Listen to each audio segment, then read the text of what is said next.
कलीसिया की जानिब से आप सबको सलाम।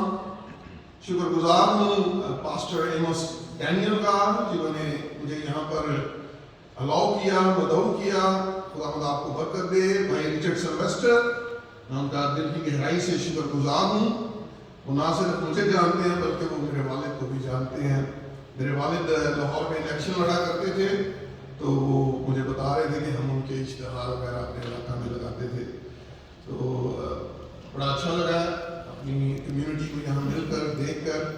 मैं यहाँ पर एक मकसद के लिए हूँ और अभी उस मकसद को आपके साथ डिस्कस करूँगा, लेकिन इससे पहले मैं चाहता हूँ कि हमें गीत गाएंगे।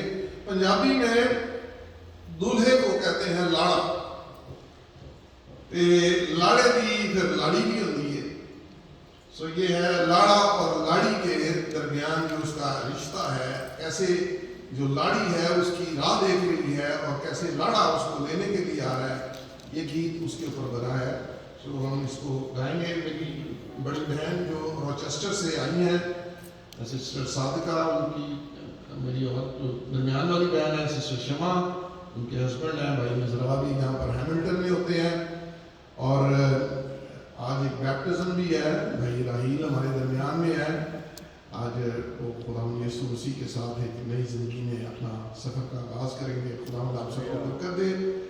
सो ये गीत जो है ये पंजाबी में है, उम्मीद है आप सबको पसंद है।